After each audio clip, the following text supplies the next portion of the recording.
은혜 받으실 말씀은 로마서 8장 35절에서 39절 말씀입니다. 누가 우리를 그리스도의 사랑에서 끊으리요? 환난이나 곤고나 박해나 기근이나 적신이나 위험이나 칼이라. 기록된 바 우리가 종일 주를 위하여 죽임을 당하게 되며 도살당한 양같이 여김을 받았나이다 함과 같으니라. 그러나 이 모든 일에 우리를 사랑하시는 이로 말미암아 우리가 넉넉히 이기느니라. 내가 확신하노니 사망이나 생명이나 천사들이나 권세자들이나 현재일이나 장래일이나 능력이나 높음이나 깊음이나 다른 어떤 피조물이라도 우리를 우리 주 그리스도 예수 안에 있는 하나님의 사랑에서 끊을 수 없으리라. 아멘.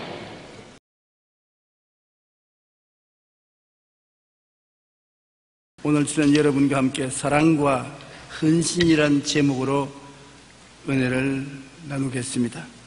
사랑하면 사랑하는 사람을 위하여 모든 것을 희생하게 됩니다. 희생하라고 가르칠 필요가 없습니다. 사랑 그 자체가 사랑하는 사람을 위한 희생인 것이기 때문인 것입니다. 우리가 어머니의 사랑을 잊지 못하는 것은 어머니의 사랑은 조건 없는 헌신적인 사랑이기 때문인 것입니다.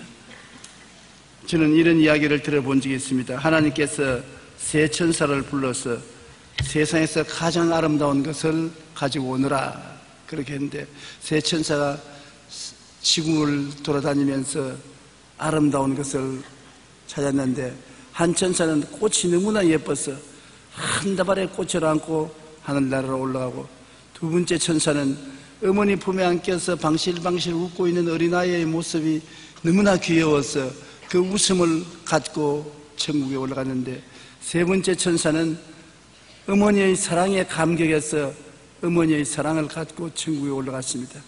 올라가는 동안에 시간이 걸리니까 꽃을 가지고 간 천사는 꽃이 다 시들어버렸었어요. 그리고 어린아이의 방실방실 웃는 아름다운 모습을 가지고 간 천사는 시간이 걸리니까 어린아이가 자라면서 아주 짓궂고 싸나운 녀석이 되고 말았었어요. 그러나 세월이 흘러가도 어떤 형편에도 변하지 않는 엄마의 사랑을 가지고 간 천사는 하나님의 찬양을 받고 칭찬을 받았다는 이야기가 있습니다. 우리가 왜 부모님의 사랑을 세상에서 가장 아름다운 사랑으로 생각합니까? 그것은 부모님의 사랑은 위선적이거나 말로만 하는 사랑이 아니라 우리를 위해 모든 것을 희생하는 사랑이기 때문입니다. 부모님의 사랑은 그 어떤 조건도 없이 변치 않는 헌신적인 사랑인 것입니다. 저는 어제 아버지 어머님 묘지에 성묘하러 갔는데 마음에 망감이 사무쳤습니다.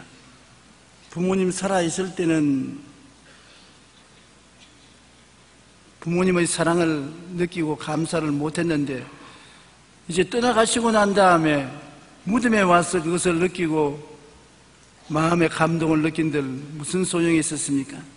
어버이 살았을 때 성기기란 다해라, 죽고 나면 애달다 어찌하리, 평생에 고치 못할 일 이것밖에 없다는 어느 시인의 말과 같이 여러분 우리 부모에 대한 사랑과 감사를 살아있을 때 더 많이 하시는 여러분 되시기를 바랍니다. 우리는 성경적으로 보면 첫째로 아브라함의 하나님에 대한 사랑을 읽을 수가 있는 것입니다. 아브라함은 100세의 아들을 얻었습니다. 70세에 얻은 것도 아니에요. 100세의 아들을 얻었습니다. 그러니 그 아들이 얼마나 귀합니까? 그런데 이삭이 이제는 10대 소년이 되었었습니다. 아버지와 같이 잠자리에 들어가고 아버지 팔다리도 만져주고 아버지 수염에 붙은 먼지도 털어주고 아버지의 큰 친구였습니다. 아버지는 아예 사례는 뒷전에 있어요. 아들이 너무 좋아서 아들과 같이 지낸다고 사라는 어디 있는지 정신도 차리지 못했습니다. 그랬는데 하나님께서 하루 청천벽력 같은 명령이 떨어졌습니다. 아버지 하나님의 사랑에 대한 시험인 것입니다. 창세기 22장 1절로 2절에 보면 그 일 후에 하나님이 아브라함을 시험하시려고 그를 부르시되 아브라함아 하시니 그가 이르되 내가 여기 있나이다.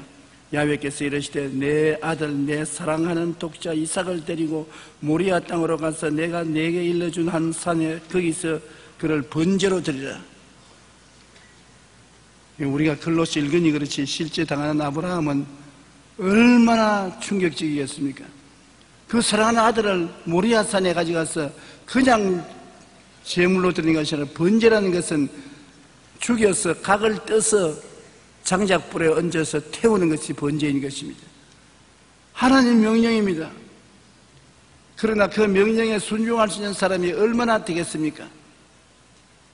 자기가 필요할 때는 하나님을 사랑한다고 말하지만 하나님이 거대한 희생을 요구하실 때 그게 과연 아브라함이 응할 것이냐 우리는 깊이 생각해 볼 수 있습니다. 나무 일이니까 쉽게 생각하지만은 자기가 아브라함의 처지에 있다고 생각할 때 어떻게 생각했습니까? 창세기 22장 9절로 10절에 하나님이 그에게 일러주신 곳에 이른지라 이 아브라함이 그곳에 제단을 쌓고 나무를 버려놓고 그 아들 이삭을 결박하여 제단 나무 위에 놓고 손을 내밀어 칼을 잡고 그 아들을 잡으려 했대.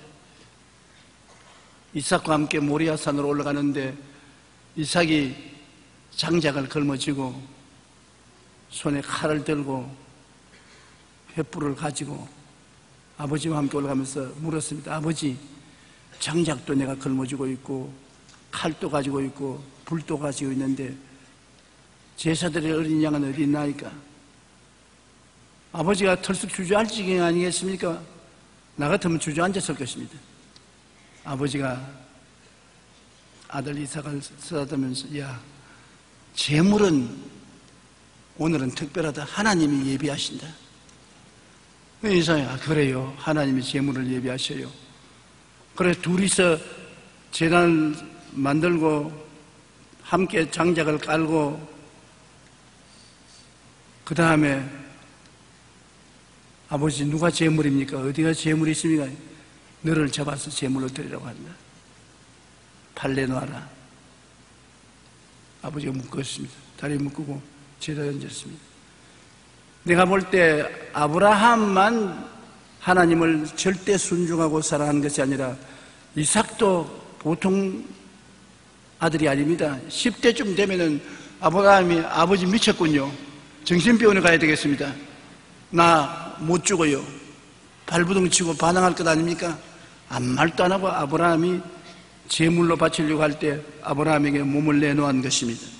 아브라함이 이삭에게 칼을 들어 잡으려고 높이 들어서 치려고 하는 그때 하나님께서 천사를 통해서 말했습니다. 야훼의 사자가 하늘로부터 그를 불러 이르되 아브라함아 아브라함아 하시는지라 아브라함이 이르되 내가 여기 있나이다 하며 사자가 이르되 그 아이에게 내 손을 대지 말라 그에게 아무 일도 하지 말라 내가 내 아들 내 독자까지도 내게 아끼지 아니하였으니 내가 이제야 내가 하나님을 경외하는 줄 아노라. 하나님 사랑한다고 말은 굉장히 쉽지만은 그 사랑이 증명되어야 되는 것입니다. 우리도 이 세상에 살면서 가장 가까운 사람에게 사랑한다는 말을 많이 합니다. 남편이 아내 보고 나 당신 사랑합니다. 아내도 남편 보고 내 당신을 사랑합니다. 그러나 그 사랑은 증명되지 않은 사랑인 것입니다. 증명이 되면 진짜 사랑인 것입니다. 그런데 증명된 사랑을 한다는 것은 굉장히 희생이 따라야 되는 것입니다. 희생 없이 사랑을 증명할 수가 없습니다. 부모님은 자식을 사랑한다고 말할 수 있는 것은 자식을 위해서 부모님은 있는 힘을 다해서 희생을 하는 것입니다. 아끼지 않습니다. 그러나 부부간만 하더라도 서로 아낍니다. 형제간은 더 아끼고요. 이웃은 계산해보고 말하는 것입니다. 사랑이라는 것은 증명되어야 되는 것입니다. 오늘 우리가 성경에 보면 룻의 시어머니 사랑을 보면 감동할 수밖에 없습니다. 나오면은 이스라엘 여인이 큰 흉년이 다가오니까 흉년을 피하기 위해서 그 남편과 두 아들을 데리고 모압 땅으로 살러 갔습니다. 성경에 보면 나오미는 사사시대에 흉년이 들자 남편과 두 아들 말론과 기럐을 데리고 모압 땅으로 이주했더라. 그 후 남편 엘리멜렉과 두 아들 말론과 기럐이 죽고 두 며느리인 오르바와 룻이 남았다. 나오미가 두 며느리에게 너희는 각각 너희 어머니 집으로 돌아가라. 오르바는 맏며느리는 설득을 받고 친가로 돌아갔는데 둘째 며느리인 모압 여인 룻은 자기 족속에게 돌아가지 않고 베들레헴으로 돌아가는 시어머니 나오미를 따라 유대 땅으로 가겠다고 고집을 부리는 것입니다. 룻기 1장 16절로 11절에 보면 룻이 이르되 내게 어머니를 떠나며 어머니를 따르지 말고 돌아가라 강권하지 마소서. 어머니께서 가시는 곳에 나도 가고 어머니께서 머무시는 곳에 나도 머물겠나이다. 어머니의 백성이 나의 백성이 되고 어머니의 하나님이 나의 하나님이 되시리니 어머니께서 죽으시는 곳에 나도 죽어 거기에 묻힐 것이라. 만일 내가 죽는 일 외에 어머니를 떠나면 야훼께서 내게 벌을 내리시고 더 내리시기를 원하나이다. 엄청난 사랑의 고백인 것입니다. 며느리가 시어머니를 이처럼 사랑하고 따르겠다는 것, 난 룻 이외에는 별로 본 적이 없는 것 같아요. 대단한 여자입니다. 어머니가 가시는 곳에 나도 간다. 어머니가 머무는 곳에 나도 머물겠습니다. 어머니 백성이 내 백성이 되고 어머니 하나님이 나의 하나님이 되고 어머니께서 죽으시는 곳에 나도 죽고 어머니께서 묻히시는 곳에 나도 묻히리니 죽는 일 이외에 어머니를 떠나지 않으리다. 자기의 민족도 자기의 친족도 심지어 자기 종교도 다 버리고 어머니를 따라가겠다는 사랑의 고백을 한 것입니다. 그러므로 이 룻이 어머니를 따라서 모압 땅에서 고향 땅으로 돌아와서 어머니를 섬기는 소문이 온 지역에 다 퍼져서 사람들마다 비록 이방 여자였지만 룻을 칭찬하고 찬양했습니다. 그런데 어머니를 섬기기 위해서 룻이 보리밭에 가서 보리 베는 사람 뒤에 따라가서 이삭을 줍는데 그 보리밭이 보아스라는 유능한 아주 부잣집 보리밭이었습니다. 보아스는 부자일 뿐 아니라 나이 먹은 총각이에요.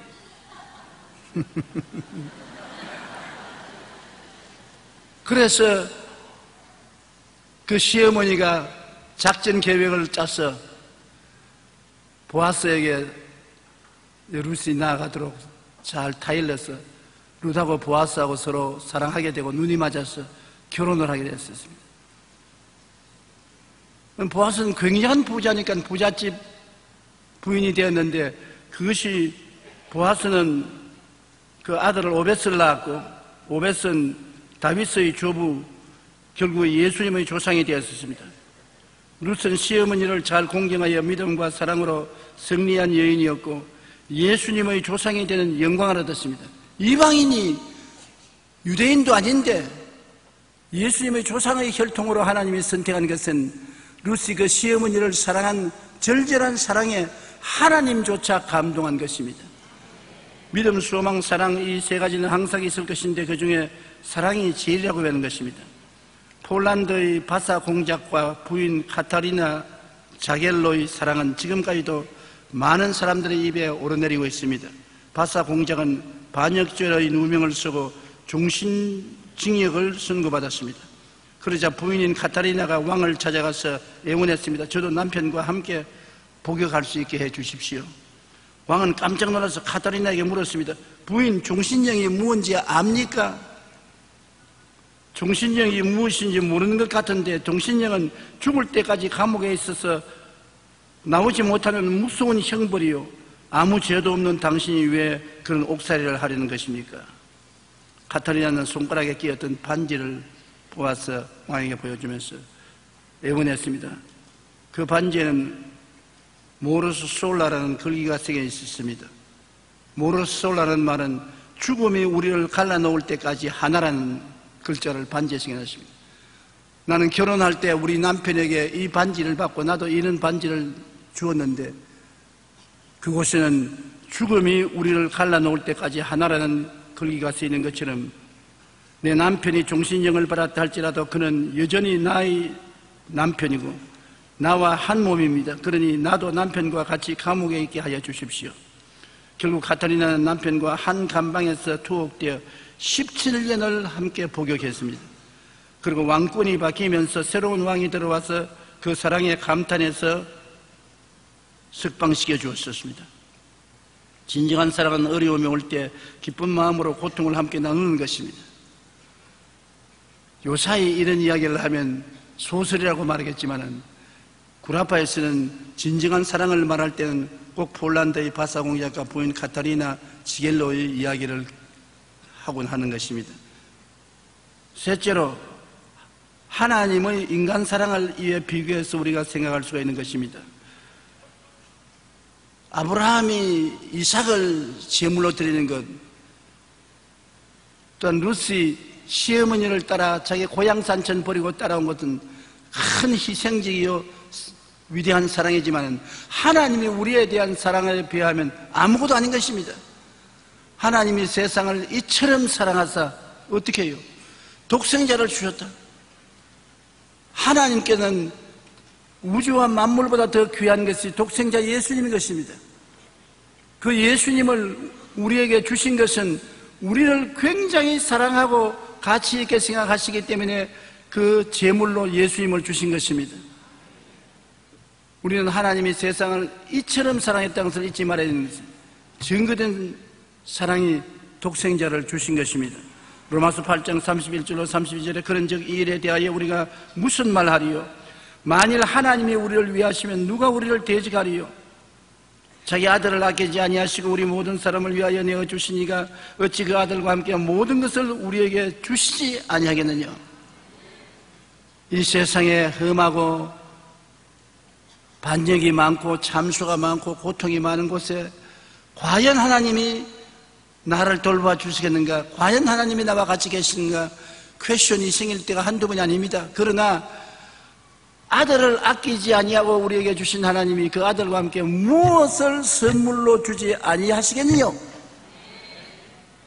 하나님이 우리를 이처럼 귀하게 내계셨는데 이 귀한 대상을 쉽게 포기하지 않는다는 것입니다. 우리가 가장 귀한 것을 주고서 산 보화를 쉽게 내버리겠습니까? 안 그러지요? 여러분은 하나님이 보화인 것입니다. 그 아들을 십자가에 못 박아 몸짓고 피를 흘려 그 대가로 값주고 산 것이 여러분 자신인 것입니다. 우리는 우리 자신을 비하할 때가 많습니다. 왜냐하면 마귀의 참소를 많이 받아서 마귀가 너 같은 죄인, 너 같은 허물 많은 녀석, 너 같은 보잘것없는 너가 무슨 가치가 있느냐? 너는 쓸모없는 인간이다. 자꾸 이렇게 마귀가 속삭이기 때문에 자기가 마음속에 자기를 비하하고 마는 것인데 그렇지 않습니다.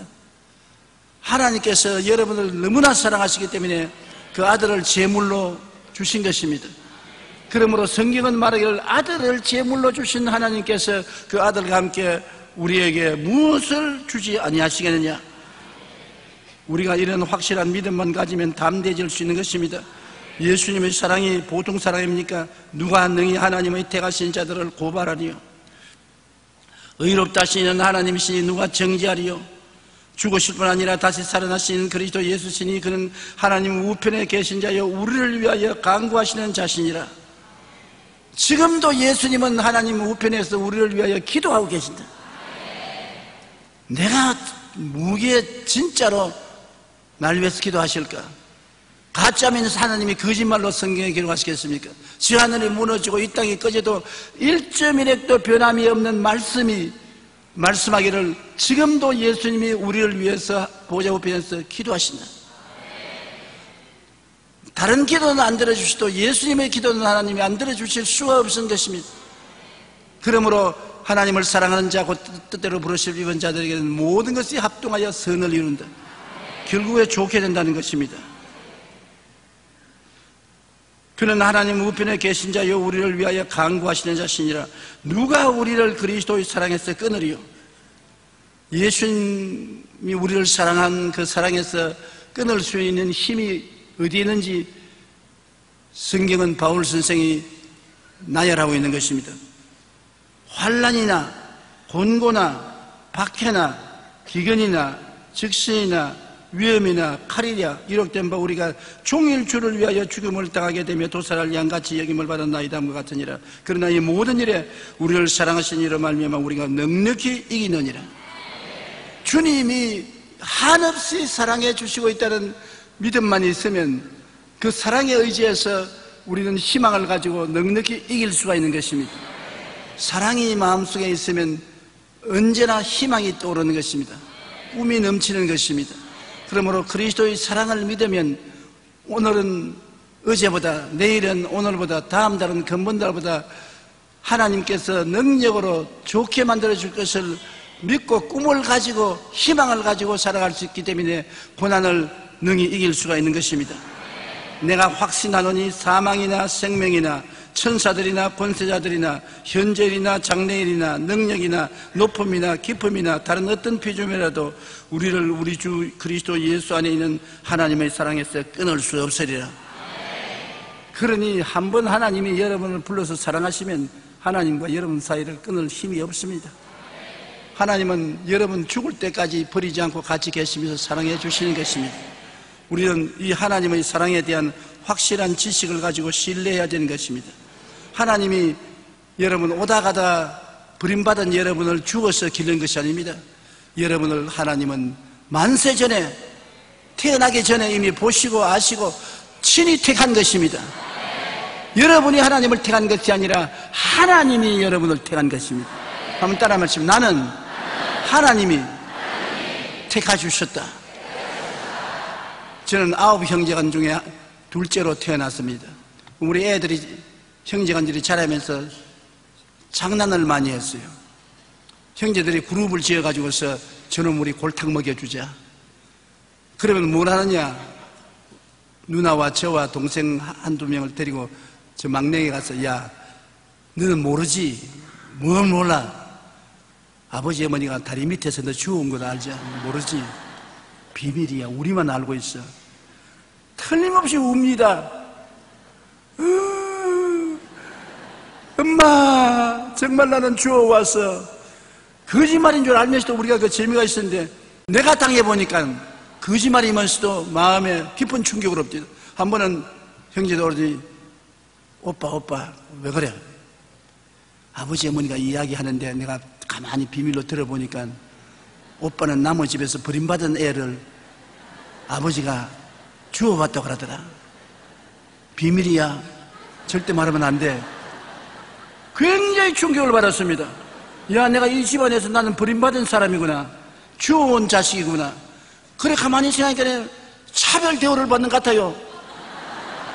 모든 일에 아버지가 나를, 어머니가 차별하는 것 같은 것이 생각이 나서 내가 울면서 어머니 가서, 어머니 진짜로 말해달라고. 내가 참 아들이요, 지워온 아들이요. 어머니가 날 낳았어, 주워왔어. 그러니까 어머니가 나를 끌어안으면서 너희들 또 장난했구나. 내가 너를 낳았지. 내가 와 너를 주워와. 내가 너를 배 아파서 낳은 자식인데 그런 말 믿지 마라. 그러니까 마음이 안심이 되더라고요. 택함받은 사랑은 주워온 사랑보다 다르지 않습니까?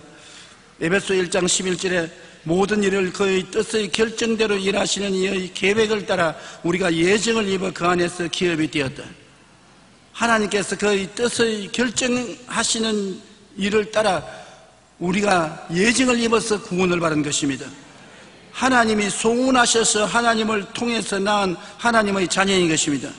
우리는 하나님께서 우리를 위하여 예수님까지 내어주신 희생적인 사랑으로 사랑하신다는 것을 기억해야 되는 것입니다. 죄를 짓고 불의하고 추악하고 버림을 받아야 마땅한 우리들 얼마든지 쓰레기같이 내어 버릴 수가 있는데 어찌하여 웬 말인지 웬일인지 나를 구원해 주셨나. 은혜를 깊이 느낄수록 더 깊이 감동하고 이것을 생각하게 되는 것입니다. 그런데 하나님께서는 내가 너를 택했다. 너가 나를 택한 것이 아니다. 너가 나를 알기 전에 나는 너를 나의 자식으로 예정하고 때가 따라 너를 불러서 하나님 자식으로 만들었다. 그러므로 너는 나의 사랑받는 자식이다. 내가 원해서 택한 자식이고 내가 원해서 예수님의 성령을 통하여 거듭나게 만들었으니 너는 나의 사랑받는 자식이라고 말하는 것입니다.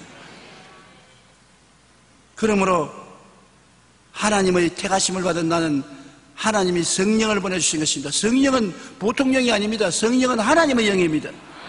하나님의 영을 우리에게 부어주실 때는 친히 자식이 아니고는 하나님의 영을 부어주지 않습니다. 요한복음 14장 16절 18절에 내가 아버지께 구하겠으니 그가 또 다른 보혜사를 너희에게 주사 영원토록 너희와 함께 있게 하시리니 그는 진리의 영이라. 세상은 능히 그를 받지 못하느니 이는 그를 보지도 못하고 알지도 못함이라. 그러나 너희는 그를 아나니 그는 너희와 함께 거하시며 또 너희 속에 계심이라. 내가 너를 고아와 같이 버려두지 아니하고 너희에게로 오리라. 오늘날 주님이 천국 올라가시고 난 다음에도 우리를 고아와 같이 버려놓지 않겠다. 의지할 것 없는 존재로 내버려 놓지 않겠다. 내가 성령을 보내서 너와 같이 있게 하겠다.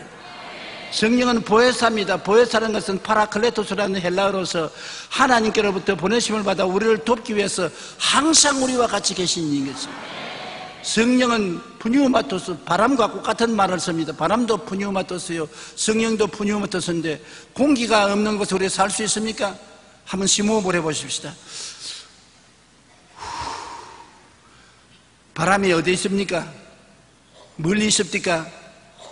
바로 나와 같이 있잖아요. 성령님이 어디 계신 줄 알아요? 바로 나와 같이 계신 것입니다. 이 자리에 여기 계세요. 여러분과 함께 계세요. 후말리 장치는 멀리 계시지 않아요. 그는 여러분을 돕기 위한 하나님의 영으로서 항상 같이 계신 것입니다. 이러므로 따라 말씀해서 성령님, 저는 성령님을 인정합니다. 환영합니다. 모셔드립니다. 의지합니다. 나를 붙들어 주시고 도와주시옵소서.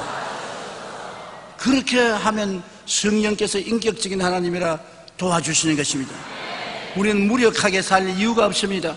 하나님께서 택하셔서 하나님의 영을 부어주셨는데 하나님은 전지전능무소부지하신 분이고 그분의 영은 전지전능무소부지하신 능력으로 우리와 같이 있어서 도우기를 원하시는 것입니다. 성령의 도우심을 못 받는 성도는 어리석은 성도인 것입니다. 저는 오래전부터 어떤 사람들이 저에게 이렇게 공격하는 것을 당했습니다. 조용기 목사는 강단에서 언제나 영광의 주만 설교하고 고난의 주를 많이 말하지 않는다. 예수를 믿는 사람은 십자가를 짊어지고 이 땅에서 고난을 견디면서 살아야 하므로 교회는 고난의 주를 강조해야지 조용기 목사처럼 언제나 그리스도를 통해 영광을 체험하는 것을 강조하는 것은 신학적으로 문제가 있다. 그런 공격을 저에게 늘 했습니다. 그러나 저는 오랜 신앙생활 동안 많은 시련과 난관을 겪어보았습니다. 폐병으로 죽다가도 살았고 살기가 힘들어서 먹고 살 입을 옷도 없는 고통 가운데 살아왔고 시련과 환난도 겪어봤습니다. 그런데 그것을 이길 수 있는 유일한 길은 뭐냐? 하나님의 영광을 체험했기 때문인 것입니다. 하나님의 영광을 체험해서 살아계신 하나님의 영광이 나의 삶 속에 있을 때 어떠한 어려움이 다가와도 살아계신 하나님이 있는데 무슨 잔소리냐? 주여 믿습니다. 그리고 붙들고 기도할 수 있지. 하나님의 영광을 체험하지 못하고 살아계신 하나님을 모르는 사람은 고난이 다가오면 쉽게 항복하고 고난의 무릎을 꿇고 마는 것입니다. 영광의 체험이 제 인생을 변화시키고 그 어떤 십자가의 고난도 능히 걸머질 수 있는 힘이 있은 것은 바로 영광의 체험 때문인 것입니다. 오늘날에도 많은 시험과 환난이 있습니다. 그러나 시험과 환난과 동시에 하나님께서 베풀어 주신 수많은 영광의 체험이 있습니다. 그러므로 영광을 바라볼 때 지금 당하는 시험과 환난도 하나님이 좋게 만들어 주신다. 변화시켜 주신다. 기적이 일어난다는 것을 믿을 수가 있는 것입니다. 그렇기 때문에 영광에 대한 설교를 하는 것입니다. 영광 중에 제일 큰 영광이 성령 충만의 영광인 것입니다. 주님께서 우리에게 성령을 주시겠다고 약속하셨고 바울 선생도 제일 먼저 물은 질문이 너희가 믿을 때 성령을 받았느냐? 그런 질문을 하셨습니다. 성령이 오시면 영광의 하나님이 속에 계시기 때문에 성령의 감동으로 기도도 하고 찬송도 하고 성경도 읽고 하나님께 기뻐하고 즐거워할 수 있으므로 어떠한 시험이 다가와도 마음의 힘과 용기를 얻을 수가 있게 되는 것입니다. 하나님은 우리에게 성령을 보내주셔서 우리가 하나님의 영광을 체험하고 성령의 권능으로 기사와 이적을 체험할 수 있게 만들어 주시는 것입니다. 우리는 예수님 앞에 나와서 성령으로 충만하여 하나님의 사랑이 우리 마음에 부은받는 체험을 해야 합니다. 이것이 바로 하나님이 인간을 사랑하셔서 우리에게 성령을 보내어 하나님을 영광에 체험하신 것이므로 여러분은 하나님의 자녀라는 증거를 뚜렷하게 가질 수가 있는 것입니다. 너는 내 자식이다, 내 딸이다, 내 아들이다. 그러므로 내가 같이 함으로 두려워 말고 놀라지 말라. 내가 너와 함께 한다고 말씀하시는 것입니다. 하나님의 사랑은 또한 우리에게 천국을 예비하신 사랑인 것입니다. 우리의 죽음은 영생의 시작일 뿐 것입니다. 죽어서 없어진다면 우리처럼 예수 믿는 사람보다 불쌍한 사람이 없어요. 그러나 우리는 죽음이란 천국에 들어가는 시작에 불과한 것입니다. 요한복음 14장 1절로 3절에 너희는 마음에 근심하지 말라. 하나님을 믿으니 또 나를 믿어라. 내 아버지 집에 거할 곳이 많도다. 그렇지 않으면 너희에게 일렀으리라. 내가 너희를 위하여 거처를 예비하려 가노니 가서 너희를 위하여 거처를 예비하면 내가 다시 와서 너희를 내게로 영접하여 나 있는 곳에 너희도 있게 하리라. 하나님 아버지도 너를 사랑하고 나도 너를 사랑한다. 아버지와 내가 합쳐서 너희를 위하여 거처를 예비해 놓았다. 썩지 않고 쇠하지 않고 더럽지 아니하는 영원한 영광의 처소를 예비해 놓으신 것입니다. 그러므로 죽는다는 것은 우리가 천국이 있는 것을 알기 때문에 그 영광스러운 천국의 생각이 죽음의 공포를 극복할 수가 있는 것입니다. 우리는 여러분 다 죽습니다. 사람이 한번 나서 죽는 것은 정한이지요. 죽고 난 다음에 천국 아니면 지옥으로 가야 되는 것입니다.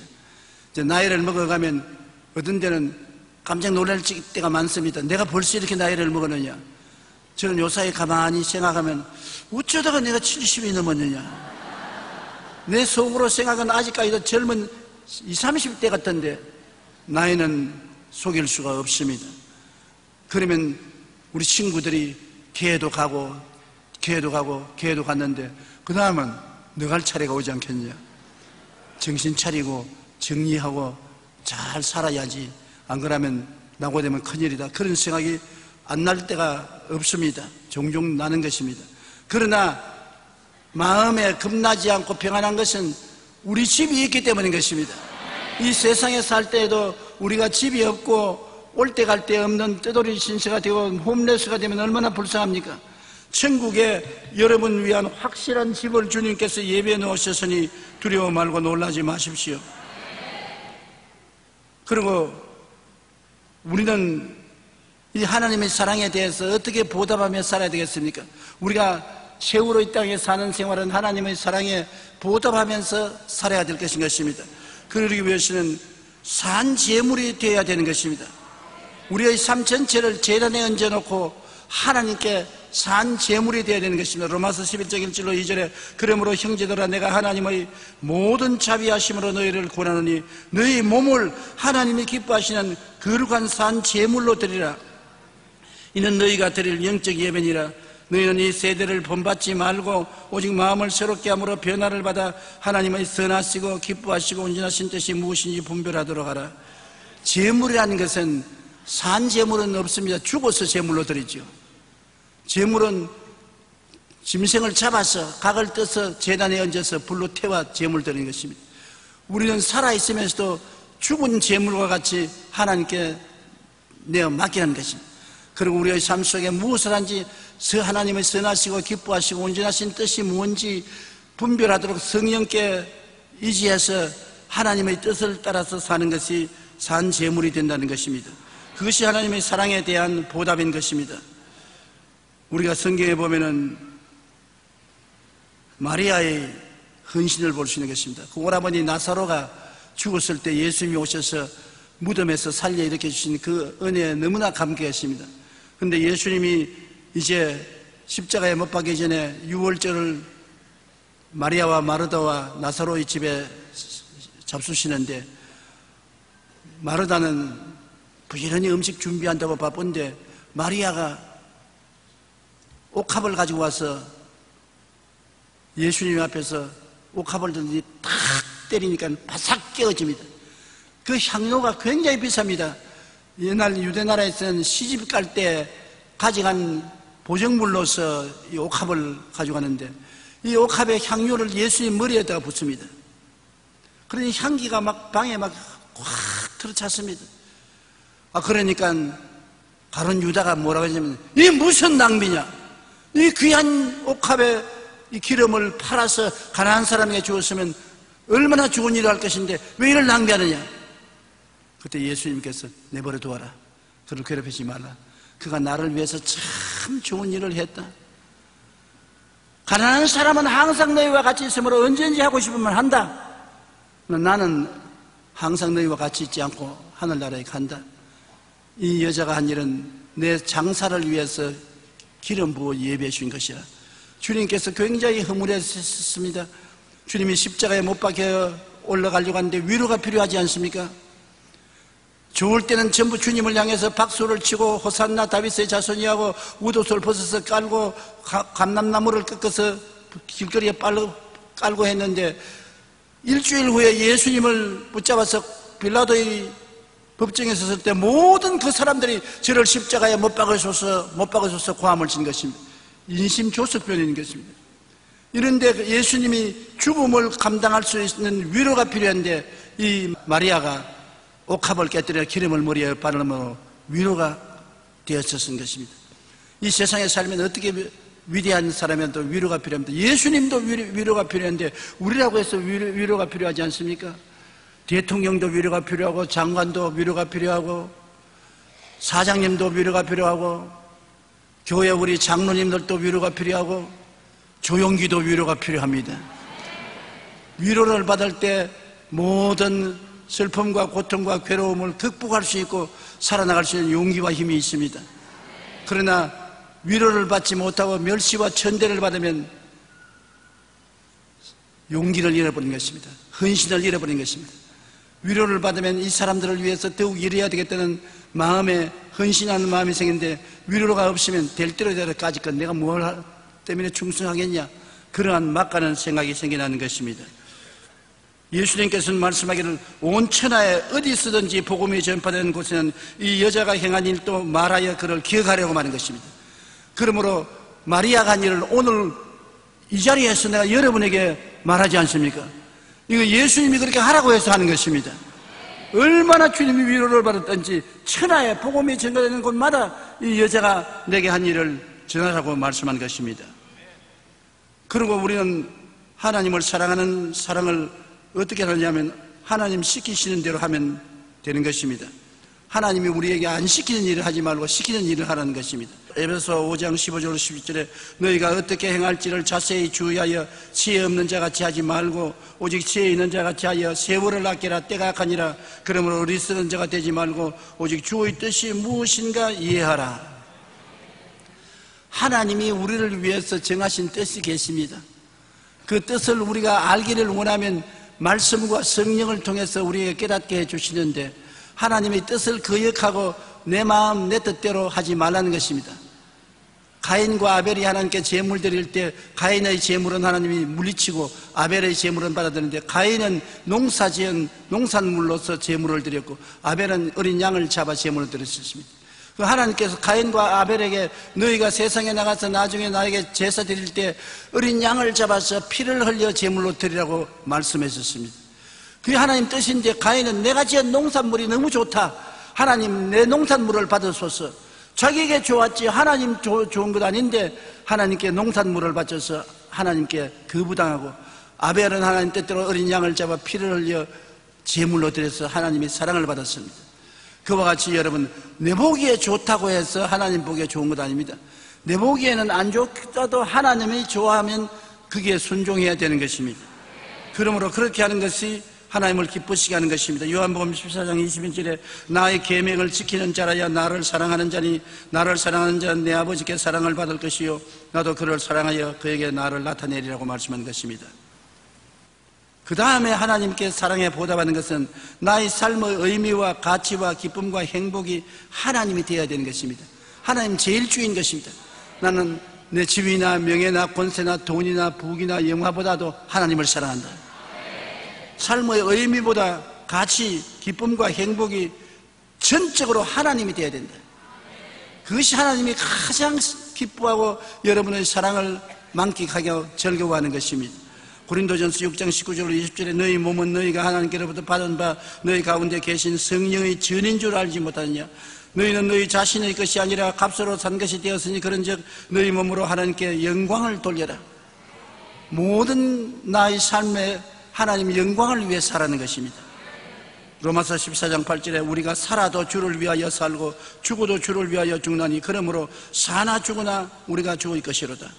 한번 따라 말씀해서 우리가 살아도 주를 위하여 살고 죽어도 주를 위하여 죽나니 그러므로 사나 죽으나 우리가 죽을 것이로다. 살아도 죽을 것이고 죽어도 죽을 것이다. 그러므로 하나님께서 온전히 우리를 받아 주옵소서. 하나님이 우리를 통해서 크게 기뻐하실 것입니다. 최근 이민아 씨의 간정집 땅끝의 아이들이 출간되어 많은 사람들에게 큰 은혜와 감동을 주었습니다. 이민아 씨는 우리가 너무나 잘 아는 한국의 지성 이어령 씨의 딸로 미국 로스쿨을 졸업하고 캘리포니아주 검사로 임용되었습니다.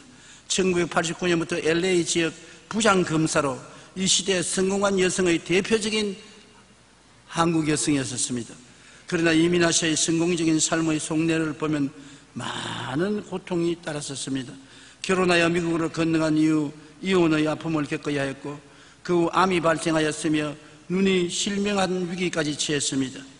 게다가 둘째 아이가 유치원 무렵부터 자폐증 증세를 나타내며 장애를 보였고 첫 아이는 느닷없이 죽음을 맞이하게 되었습니다. 이민아 씨는 이러한 고통 가운데 1992년에 예수님을 영접하고 신앙생활을 시작했습니다.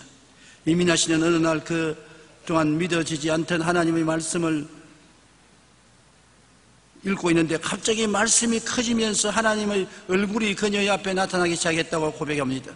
그러자 주님의 얼굴이 보이면서 세상이 보이지 않고 나와 세상은 간 곳 없고 구수한 주만 보인도다. 예수님이 마음속에 뚜렷이 나타나셨습니다. 그래서 예수님을 진정으로 만나자 모든 좌절과 절망과 슬픔에서 자유와 해방을 얻게 된 것입니다. 예수님은 가난한 자에게 복된 소식을 전해주고 포로된 자에게는 자유를 주시고 눈먼 자는 다시 보게 해주시고 눌린 자는 자유케 하고 하나님의 은혜의 해를 전파하게 하는 역사를 베푸는 것입니다. 예수를 만나면 이런 체험이 다가오는 것입니다. 마음의 부정적인 생각이 사라지고 긍정적인 복된 생각이 들어옵니다. 예수님을 만나면 어떤 묶음에서도 자유를 얻습니다. 죄, 질병, 저주, 가난, 낭패와 실망에 포로된 자에서 해방이 되는 체험을 하는 것입니다. 예수님을 만나면 영적인 새로운 지식, 새로운 꿈, 새로운 믿음, 새로운 인생 고백을 하게 되는 것입니다. 예수님 만나면 마귀의 억압에서 해방과 자유를 얻고 염려, 근심, 불안, 초조, 절망, 미움, 원한이 사라져야 되는 것입니다. 예수님은 그런 역사를 베풀고 은혜를 마음속에 채워주시는 것입니다. 바로 이민아 씨가 예수 그리스도를 믿고 사랑하며 그리스도에게 기도하다가 예수님이 뚜렷이 마음속에 성령으로 나타나 그리스도를 만나자 이혼한 슬픔, 암에 걸려서 좌절하고 절망하며 눈의 시력을 잃어버린 그 맏자식 죽고 둘째 자식 정신적으로 온전하지 못한 자식 데리고 모든 것이 캄캄한 것이 순식간에 밝아졌다. 슬픔도 사라지고 고통도 사라지고 염려, 근심, 불안, 초조, 절망도 사라지고 보라 새 것이 되었도다. 예수 믿는 것이 보통이 아닙니다. 예수 믿으면 이러한 변화의 역사를 체험하게 되는 것입니다. 조금 만나면 조금 체험하고 많이 만나면 많이 체험하게 되는 것입니다. 누구든지 그리스도 안에 있으면 새로운 피조물의 체험을 하는 것입니다. 이전 것은 지나갔으니 보라 새 것이 되었도다. 그러기 때문에 예수 믿는 사람이 끝까지 모든 시험과 환난을 이기고 신앙을 유지할 수가 있는 것입니다. 그리고 자꾸 하나님과의 사이를 갈라놓았던 것들은 하나씩 하나님이 제거해 주셨습니다. 결국 완전히 섬마을 아줌마같이 될 정도로 마지막 자존심, 교양, 고집, 내가 누군데 하는 마음 등을 내려놓자 하나님의 풍성한 은혜와 치유의 손길이 임하기 시작했다고 간증하고 있는 것입니다. 예수를 만나고 나니까 세상이 자존심도 교양도 고집도 내가 그래도 금산데 그 마음도 다 내려놓고 완전히 빈손들로 주님을 향하니까 주님의 은혜가 그 자리를 메꾸어서 풍성한 주님의 은혜를 받게 된 것입니다. 그녀는 그 다음에 암과 실명의 위기에서 완전히 치료받고 둘째 아이의 자폐증도 완전히 사라지는 놀라운 기적을 체험했습니다. 그리고 2009년에 목사 안수를 받고 이제는 온전히 하나님이 시키는 대로 간증하며 청소년 사역을 위해 헌신하고 있는 것입니다. 우리가 하나님의 사랑 안에서 산 제물이 되어 모든 것을 제단 위에 올려놓고 하나님이 시키시는 대로 할 때 하나님을 온전히 사랑한다고 말할 수 있습니다. 그럴 때 우리는 풍성한 하나님의 사랑 안에서 놀라운 일들을 체험할 수가 있게 되는 것입니다. 나와 세상은 간곳 없고 구속한 지만 보일 때 그리스도 안에서 자유와 해방의 놀라운 체험을 우리가 할 수 있는 것입니다. 우리 기독교 신앙이란 이론이 아닙니다. 체험을 해야 되는 것입니다. 죽은 자 가운데서 살아나고 없는 자 가운데서 있게 되고 아픈 자 가운데서 치료받는 체험을 하는 것이 신앙인 것입니다. 그래야 우리가 남에게 생명을 증거할 수가 있는 것입니다. 오늘 이 예수님은 성령으로 이 자리에 계셔서 여러분에게 손을 활짝 내밀고 나에게 오라고 말하는 것입니다. 죄를 지었음에도 불구하고 못났음에도 불구하고 버림을 받아야 마땅함에도 불구하고 죄 지은 그대로 좋다, 못난 그대로 좋다, 빈손은 그대로 좋다, 나를 사랑해서 내게 맡겨라. 내 명예도 지위도 금전도 다 내게 내놓아라. 나에게 의지하라. 내가 책임져 주마. 주님께서 이와 같은 은혜를 베풀어 주시는 것입니다. 인간의 참 기쁨과 행복은 우리 하나님 앞에서 사랑하고 사랑받는 데 있는 것이고 인간관계에도 사랑받고 사랑할 때 행복해지고 기뻐지는 것입니다. 돈 많다고 행복하지 않습니다. 지위나 명예가 있다고 행복하지 않습니다. 권세 있다고 행복하나요? 아닙니다. 내가 사랑하고 할 수 있고 내가 사랑받을 수 있고 하나님을 사랑하고 하나님께 사랑받고 사랑하고 이웃을 사랑하고 이웃의 사랑을 받는 사랑 속에 있을 때 마음속에 달콤한 행복을 느낄 수가 있는 것입니다. 인간의 사랑이란 항상 이기주의적인 불완전한 사랑인 것입니다. 그런데 하나님의 사랑은 완전한 사랑입니다. 그 사랑 안에서만 영원한 희망과 행복이 있는 것입니다.